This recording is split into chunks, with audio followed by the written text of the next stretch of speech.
My name is Nathan, and I'm 54 years old. I've learned that sometimes the people who should love you the most can break your heart in ways you never imagined possible. I'm sitting here in my lawyer's office holding documents that would change everything, thinking about the phone call that shattered whatever illusion I had left about my son. When I told Patrick his father had died, he smiled and said he had a party to attend. I said nothing in that moment, but weeks later, a letter from my lawyer arrived at his door. Before we dive into this story, I'd love to know where you're watching from. Please hit that like button if you've ever felt disappointed by someone you trusted completely, and don't forget to subscribe, because what happened next will show you that sometimes justice comes in the most unexpected ways.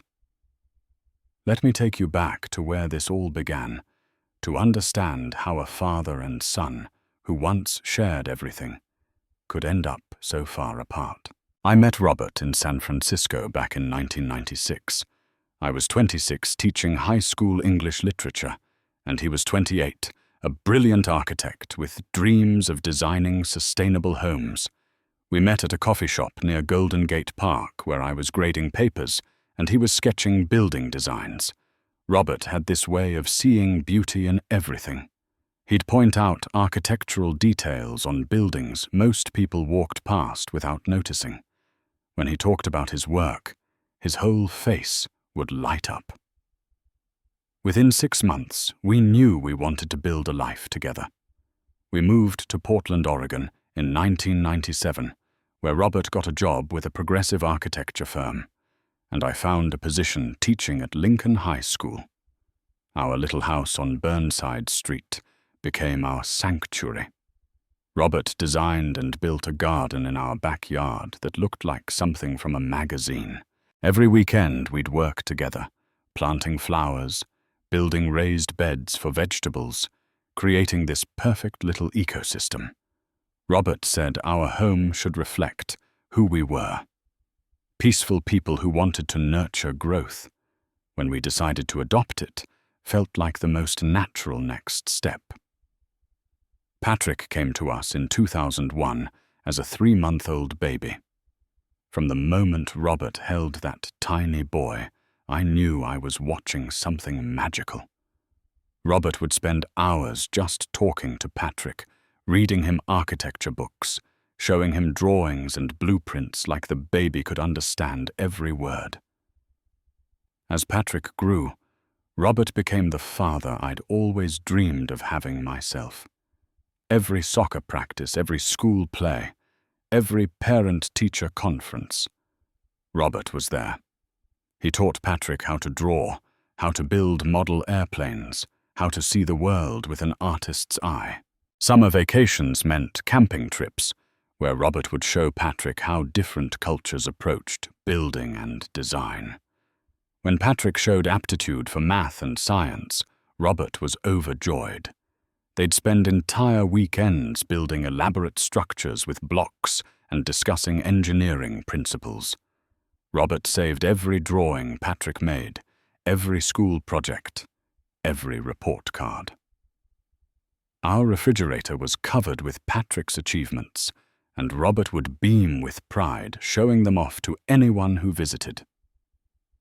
High school brought new challenges, but Robert never wavered in his support.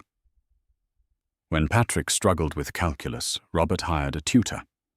When Patrick wanted to try different sports, Robert learned the rules so he could attend games and understand what was happening.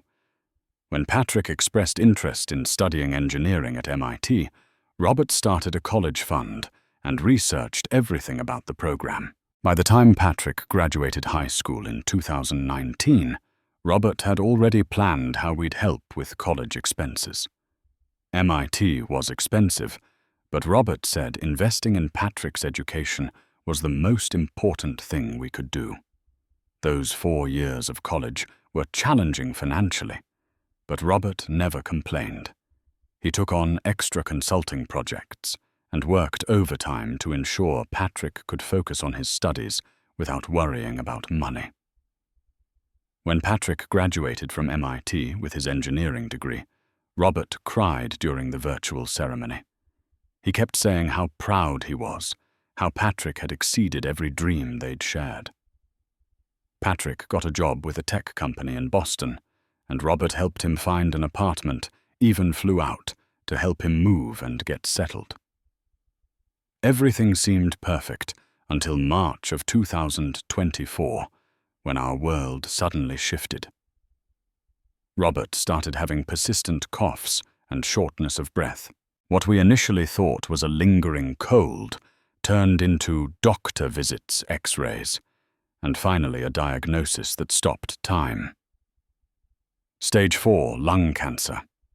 The oncologist gave us a timeline of 6 to 12 months, and suddenly everything that had seemed so stable and permanent felt fragile. Those first few weeks after Robert's diagnosis were a blur of appointments, treatment options, and difficult conversations. I took family leave from my teaching position to become Robert's primary caregiver. The chemo was brutal, leaving him weak and nauseated, but he approached it with the same methodical precision he brought to his architecture work. Patrick called every day initially. He'd spend 30 minutes on FaceTime, asking detailed questions about treatments, researching clinical trials, connecting us with specialists in Boston. I thought we were handling this crisis as a family, supporting each other through the hardest thing we'd ever faced. In May of 2024, Patrick announced he was getting married. Sarah was a corporate lawyer he'd been dating for about a year. We'd met her briefly during video calls, a sharp, ambitious woman who seemed to always be checking her phone, even during conversations. The wedding was planned for late May, a small ceremony in Boston that we'd attend via video call because Robert was too sick to travel. The wedding was beautiful in a cold, efficient way. Sarah had organized everything perfectly, from the elegant venue to the professional photography. But watching through a computer screen while Robert struggled to stay awake felt surreal. During the ceremony, when the officiant asked if anyone objected, Robert whispered to me that he wished he could have walked Patrick down the aisle. After the wedding, I noticed changes in Patrick's communication patterns. His daily calls became every other day, then twice a week, then weekly. When he did call, Sarah was often there, and conversations felt rushed and superficial. Sarah would interrupt to mention their dinner reservations or Patrick's work schedule, making it clear that our time was limited and somewhat inconvenient. Robert never complained, but I could see the hurt in his eyes when Patrick would cut calls short or postpone visits. In June, when Robert had a particularly bad week and ended up in the ER, Patrick promised to fly home immediately.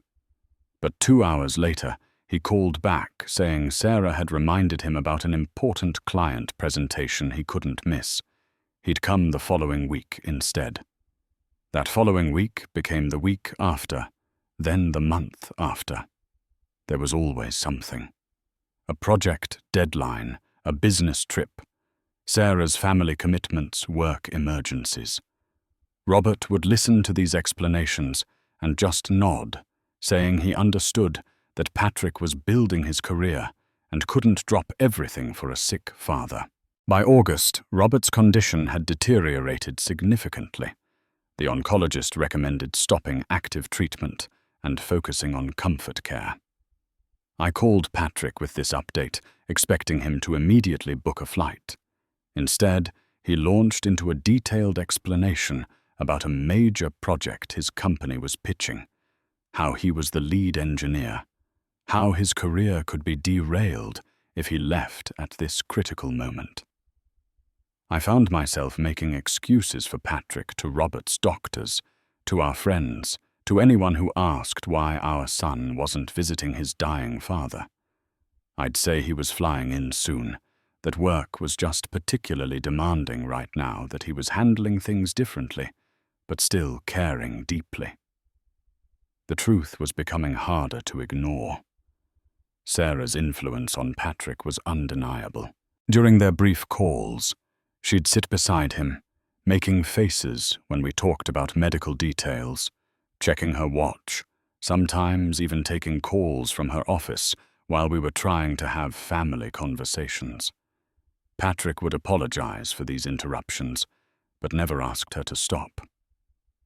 Robert's good days became fewer and further between. He'd sleep most afternoons, wake up confused about time and place, then have moments of perfect clarity where he'd ask about Patrick with such hope in his voice. I'd tell him Patrick was doing well, thriving in his career, happy in his marriage. I couldn't bear to add worry about our son to everything else Robert was battling. In September, Robert was hospitalized for 2 weeks with complications. I practically lived at the hospital, sleeping in uncomfortable chairs, holding his hand through procedures advocating for his pain management. Patrick sent flowers with a card that read, "Thinking of you, Dad. Get well soon." No visit, no phone call to the hospital, just flowers that felt more like a business obligation than a gesture of love. The worst part wasn't Patrick's absence. It was watching Robert blame himself. In his lucid moments, he'd wonder aloud what he'd done wrong as a father, whether he'd been too permissive or not supportive enough. He'd ask me to show him photos of Patrick's childhood, searching for clues about where their relationship had gone off track. November 15th, 2024, started like any other morning in our new reality. Robert had slept through the night without too much discomfort, and I was cautiously optimistic that we might have a few good hours together. I made his favorite breakfast, scrambled eggs with chives from our garden, even though he could only manage a few bites. Around noon, everything changed rapidly. Robert became confused and disoriented. His breathing labored in a way I hadn't seen before. I called our hospice nurse, who arrived within 20 minutes, and immediately contacted Robert's doctor. The conversation was brief and devastating. This was it. Robert had hours, maybe less. My hands shook as I dialed Patrick's number. He was in New York City for a work conference, something about presenting new designs to potential investors. The phone rang 4 times before he answered, and I could hear background noise from what sounded like a restaurant or bar. "Dad, what's up? I'm actually in the middle of a business dinner, so can this be quick?" I took a deep breath, trying to find words for the impossible. "Patrick, you need to come home now. The doctors say your father only has a few hours left." There was silence on the other end, long enough that I wondered if the call had dropped. Then Patrick's voice came back, strangely flat and businesslike. "Oh, I see. That's unfortunate timing. You know what, Dad? It's Sarah's birthday tomorrow, and we've planned this huge surprise party for months. All her friends are coming, the venue is booked, the caterers are confirmed. I mean, Dad can't exactly get any deader, right? But Sarah's birthday only happens once a year, and this party is really important for her networking." The words hit me like physical blows. I stared at Robert, who was sleeping peacefully, completely unaware that his son had just reduced his death to a scheduling conflict. The hospice nurse looked at me with such compassion that I almost broke down completely. "Patrick," I whispered, "your father is dying. Today. Right now." "Yeah, I heard you. Look, I'll try to catch a red-eye flight Sunday night after the party winds down. Maybe I can make it for funeral planning or whatever. Sarah's already stressed about this birthday thing, and I can't bail on her now. You understand, right? I mean, you've got everything handled there." I couldn't speak. I couldn't breathe. I hung up the phone and sat in the silence of our bedroom, listening to Robert's labored breathing and trying to process what had just happened. The next few hours passed in a strange, suspended reality. The hospice nurse helped me understand what to expect, how to make Robert comfortable. how to recognize the signs that the end was approaching. I called our closest friends, Robert's business partner, Marcus, our neighbor, Mrs. Henderson, who'd become like family over the years. Marcus arrived first, still in his work clothes, tears streaming down his face. He sat with Robert for an hour, holding his hand and sharing memories of their architectural projects together. Mrs. Henderson brought soup I couldn't eat and sat quietly in our living room, providing the kind of steady presence that makes grief bearable. Robert regained consciousness around 3 in the afternoon. His eyes were clear, and for a moment it felt like a miracle. "Where's Patrick?" he asked, his voice barely a whisper. "He's coming, sweetheart. He's on his way." I lied, smoothing his hair back from his forehead. Robert smiled, a beautiful, peaceful expression. "I want to tell him I'm proud of him. I want him to know that being his father was the best part of my life. He knows, Robert. He's always known. Will you make sure he understands that I never doubted him, even when things got difficult, even when we didn't talk as much? I never stopped believing in the good man we raised." I promised, though I wasn't sure I believed those words anymore myself. Robert drifted back to sleep around 4:30 in the afternoon. His breathing became shallower, more infrequent. The nurse explained this was normal, that he wasn't in pain, that his body was simply shutting down naturally. At 6:47 p.m. with Mrs. Henderson reading poetry aloud in her gentle voice, and Marcus holding Robert's other hand, my husband of 28 years took his last breath. It was peaceful, exactly the kind of death he would have chosen, surrounded by people who loved him, except for the one person whose absence made everything feel incomplete. The next morning I woke up in our empty house, facing the impossible task of planning a funeral alone. The first call I made was to the funeral home, where a kind director named James walked me through decisions I'd never imagined having to make. Casket styles, flower arrangements, service locations, burial versus cremation. Every choice felt overwhelming when I was making it for someone else. I chose Saturday, November the 23rd for the service, which happened to be Sarah's birthday. I didn't make this choice to spite anyone. Saturday simply seemed like the day most people could attend, including Robert's colleagues who worked during the week. The irony didn't occur to me until much later. Patrick never called. Not to ask about funeral arrangements, not to offer help with planning, not even to express basic condolences beyond that terrible conversation in the hospital. I found myself checking my phone obsessively, thinking maybe he'd sent a text, left a voicemail, something to acknowledge that his father had died. Nothing. Planning the service became my way of processing grief. I chose Robert's favorite hymns, selected readings from poetry he'd loved, arranged for his business partner, Marcus, to deliver a eulogy about their professional relationship.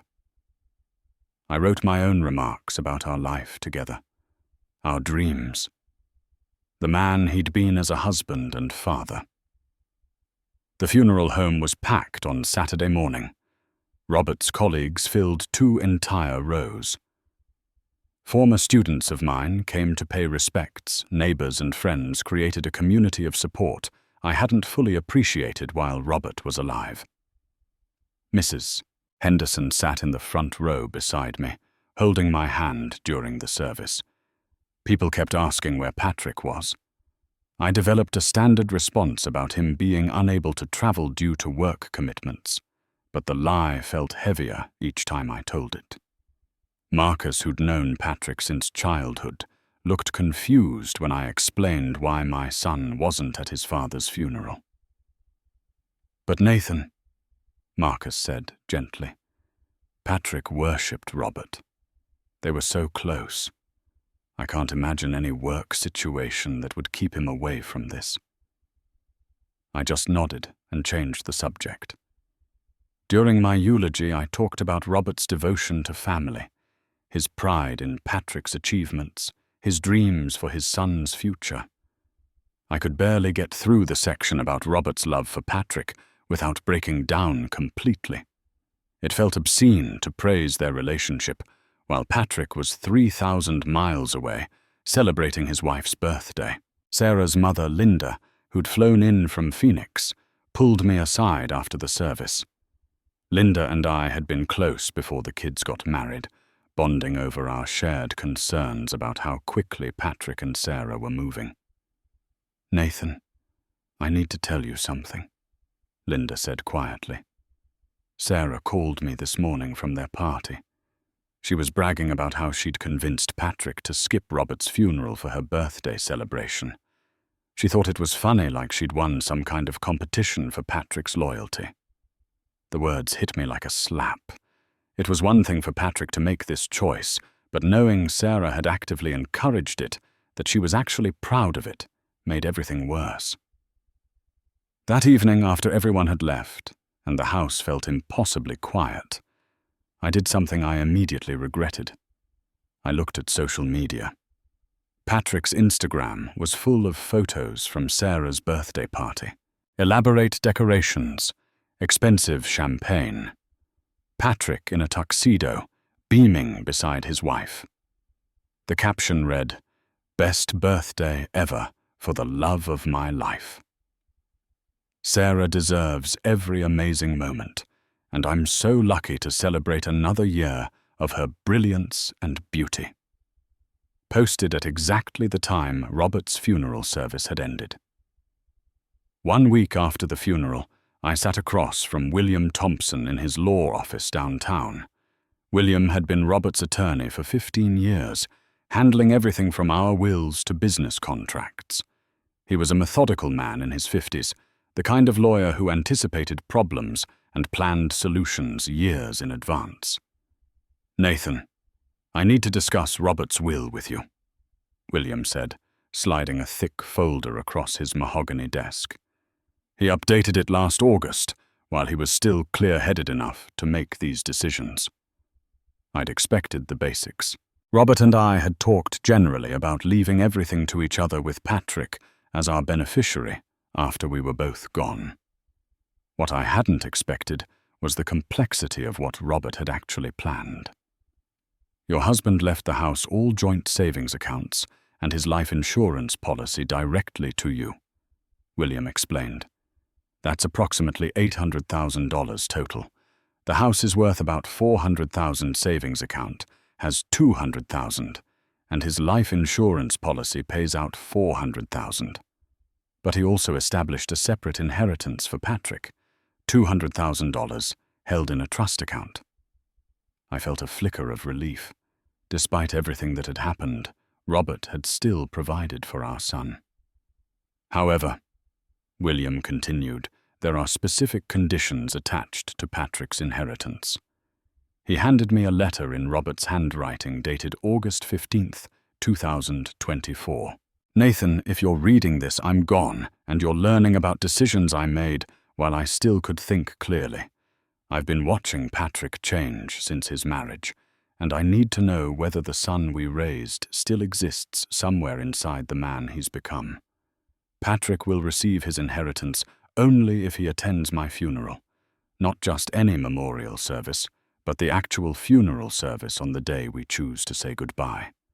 If he doesn't attend, the money goes to Portland Children's Hospital, where it can help families who are facing what we faced. This isn't about punishment. It's about understanding what matters.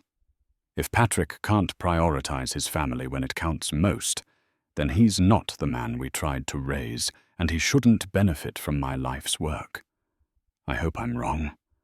I hope Patrick proves that love still means something to him. But if I'm right, then this money will do more good helping sick children than funding a lifestyle I no longer recognize. I love you, Nathan. Take care of yourself, and don't blame yourself for whatever Patrick chooses." William watched me read the letter twice before I looked up. "Patrick didn't attend the funeral," I said simply. "No, he didn't. Which means, according to the will's explicit instructions, His inheritance is forfeit. I've already begun the process of transferring those funds to Portland Children's Hospital, as Robert specified. For the first time since Robert's death, I felt something other than grief. It was satisfaction, maybe even pride. Robert had known. Somehow he'd seen through Patrick's excuses and justifications to understand who our son had really become. "There's one more thing," William said. "Robert left specific instructions about notifying Patrick of this decision. He wanted you to have the choice of whether and how to tell him, but he also prepared a formal letter that I'm authorized to send if you prefer official notification." "Send the letter," I said without hesitation. William nodded and pulled out another document. "This will go out today via certified mail. It explains what Patrick has forfeited and why includes copies of the relevant will sections and provides proof that the money has been donated as Robert specified." I signed the authorization, feeling like I was finally doing something Robert would approve of. This wasn't about revenge or punishment. It was about consequences. It was about teaching the lesson Robert had tried to teach Patrick his entire life, that love requires showing up, especially when it's difficult. "William," I said as we finished the paperwork, "Robert was a better man than I realized. Even dying, he was still trying to be a good father." William smiled sadly. He hoped he was wrong about Patrick, but he wanted to be prepared if he wasn't. As I left the law office that afternoon, I felt something I hadn't experienced since Robert's diagnosis. I felt proud of my husband, proud of the choices he'd made, proud that even in death he was standing up for the values we'd tried to live by. 2 weeks later, my phone rang at 6:30 in the morning. Patrick's name appeared on the screen, and for a split second, my heart hoped that maybe somehow this call would be different. "What the hell is this letter, Dad?" Patrick's voice was sharp with panic and rage. "Your lawyer is saying I forfeited my inheritance. This has to be some kind of mistake." "It's not a mistake, Patrick. Your father was very specific about his wishes. You can't do this. That money was supposed to be mine. Do you have any idea what Sarah and I have planned? We're looking at houses. We're talking about starting a family. We need that money." His words confirmed everything Robert had suspected. Patrick wasn't calling because he missed his father or felt guilty about missing the funeral. He was calling because losing $200,000 threatened his lifestyle plans. "Patrick, the money was never yours unless you met the conditions your father set. He needed to know that family still mattered to you." "Family?" Patrick's voice cracked with hysteria. "I was building my career. I was trying to make something of myself just like Dad always wanted. This is insane. You can't base inheritance on whether someone attends a funeral. I'll sue. I'll challenge this in court. That will was written when Dad was sick and probably not thinking clearly. The will was written in August when your father was still completely lucid. It's legally sound, Patrick. I've already checked." There was silence on the other end, then the sound of Sarah's voice in the background, sharp and demanding. Patrick came back on the line, and his tone had shifted from panic to calculated negotiation. "Okay, Dad, I get it. You're hurt that I didn't come to the funeral. I understand that. But we can work this out. I made a mistake. I should have been there. Can't we figure out some way to reverse this? Maybe I can visit Dad's grave, have my own memorial service." The transparent manipulation in his voice broke something in me. This wasn't remorse. This wasn't understanding. This was a desperate attempt to recover lost money. "Patrick, this isn't about making up for missing the funeral. This is about who you've become. Your father needed to know if you were still the son we raised or if you'd turned into someone else entirely. That's not fair. Sarah's voice came through clearly now. She'd grabbed the phone. Patrick had obligations to me, to our life together. You bitter old men don't understand modern marriage. I'm his family now, not some sick old man who was dying anyway. The casual cruelty of her words left me speechless. Robert had been reduced to some sick old man whose death was just an inconvenience to their social calendar. Sarah, I said quietly, you're right about one thing. You are Patrick's family now, and that choice has consequences. I hung up the phone and turned it off. For the next 3 days, Patrick called repeatedly, leaving increasingly desperate voicemails. The messages evolved from anger to bargaining to what sounded like genuine breakdown. In his final message, left at 2 a.m, Patrick was crying. Dad, please. I know I messed up. I know I made the wrong choice. Can we just talk? Can we meet somewhere and figure this out? I never meant for things to get this bad between us. Against my better judgment, I called him back. Patrick, if you want to talk, we can meet once. But I want to be clear about something. The money is gone. That decision is final. If you want to meet to rebuild our relationship, I'm willing. If you want to meet to negotiate about money, then we have nothing to discuss. We arranged to meet in Seattle, halfway between Portland and Boston, a neutral city where we could have what I suspected would be our final conversation as father and son. Pike Place Market was busy for a December afternoon, tourists and locals mixing in the covered walkways between vendors selling fresh fish and handmade crafts. I chose a small coffee shop overlooking Elliott Bay, where the sound of seagulls and ferry horns created a backdrop for what I knew would be a difficult conversation. Patrick arrived 15 minutes late, wearing an expensive wool coat and looking like he hadn't slept in days. His eyes were red-rimmed, and he moved with the nervous energy of someone under enormous stress. When he hugged me, it felt forced and desperate. Dad, thank you for agreeing to meet. I've been going crazy since I got that letter. Sarah's been, well, she's been really upset about the money situation. We ordered coffee and found a table by the window. Patrick immediately launched into what sounded like a prepared speech about pressure and obligations and how much he'd regretted missing the funeral.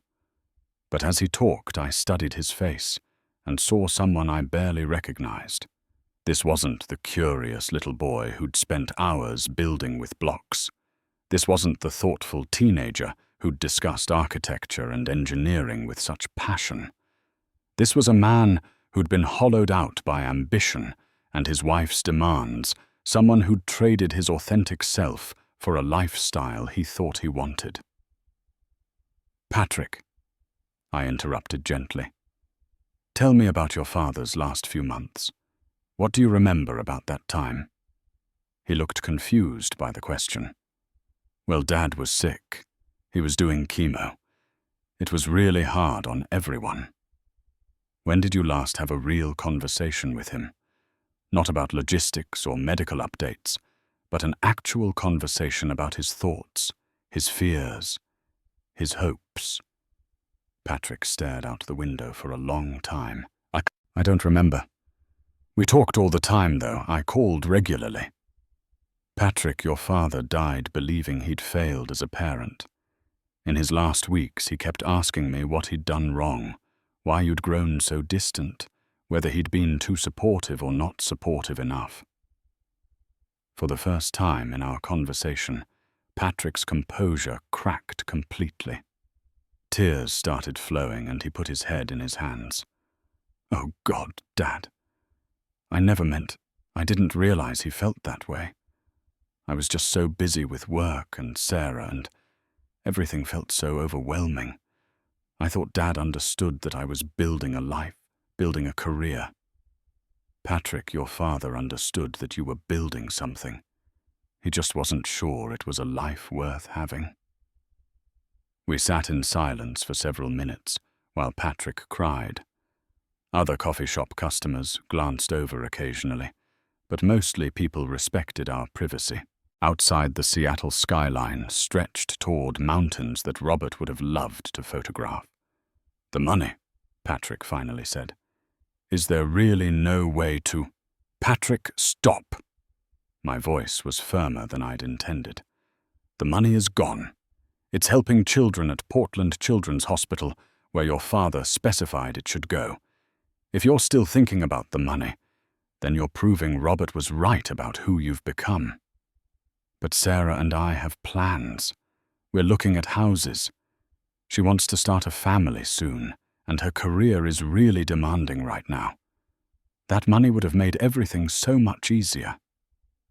I realized in that moment that Patrick genuinely didn't understand what he'd lost. He was mourning $200,000 while remaining completely oblivious to the fact that he'd traded his father's love for his wife's approval. "Patrick, your father left you something much more valuable than money. He left you 23 years of unconditional love, support, and belief in your potential. He paid for your education, attended every important event in your life, and spent his final months hoping you'd remember that family matters more than anything else." Patrick looked up at me with genuine confusion. "But he also left me that money." "No, son. He left you a choice. Money if you proved that family still mattered to you, or a lesson if you proved it didn't. You chose the lesson." I stood up, putting my coat back on. The conversation had lasted an hour, but it felt like a lifetime. Everything that needed to be said had been said. "Dad, where are you going? We can work this out. I can change. I can be better." I looked down at this man who used to be my son, and I felt something I'd never expected to feel toward Patrick. I felt peace. "Patrick, your father loved you until his very last breath. That was his gift to you. The money was just a test, and you failed it. But the love that was real, and it was yours forever, no matter what choices you made." I walked away from the coffee shop, leaving Patrick sitting alone by the window. As I drove back to Portland through the gray December afternoon, I didn't feel sad or angry or even particularly vindicated. I felt grateful. Grateful that Robert had seen clearly enough to protect himself and his values, even from the grave. Grateful that I'd learned the difference between loving someone and enabling someone. Grateful that I was finally free to grieve my husband's death without also having to grieve the loss of the son we'd thought we'd raised. When I got home that evening, I sat in the garden Robert had designed, watching the winter light fade over the plants that would bloom again in spring. I could feel Robert's presence there, not in any supernatural sense, but in the beauty he'd created, the love he'd invested, the lesson he'd taught about standing up for what matters most. Patrick called twice more over the following weeks, but I didn't answer. Sarah sent an email calling me vindictive and threatening legal action that never materialized. Eventually the calls stopped, and I was left with the quiet life Robert and I had built together. I started volunteering at Portland Children's Hospital, where Robert's donation was helping families navigate the same kind of medical crisis we'd faced. Working with those parents, seeing their dedication to their sick children, reminded me what real love looks like. It shows up. It prioritizes what matters. It doesn't negotiate with duty or love. 6 months later, I received a graduation announcement. Patrick and Sarah had bought their house. Sarah had been promoted to partner in her law firm. They were living the successful life they'd planned, funded by her career and his inheritance from grandparents who'd apparently been more flexible about attendance at family funerals. I threw the announcement away without feeling anything at all. The most profound lesson Robert taught me wasn't about Patrick. It was about myself. Sometimes the most loving thing you can do for someone is to stop enabling their worst choices. Sometimes protecting your own peace requires accepting that people you love have chosen to become people you don't recognize. Sometimes letting go isn't giving up. Sometimes it's the only way to honor the love you shared before everything changed. I still live in the house Robert designed. I still tend the garden he planned. I still teach high school English, sharing literature with teenagers who remind me daily that young people are capable of wisdom, empathy, and growth.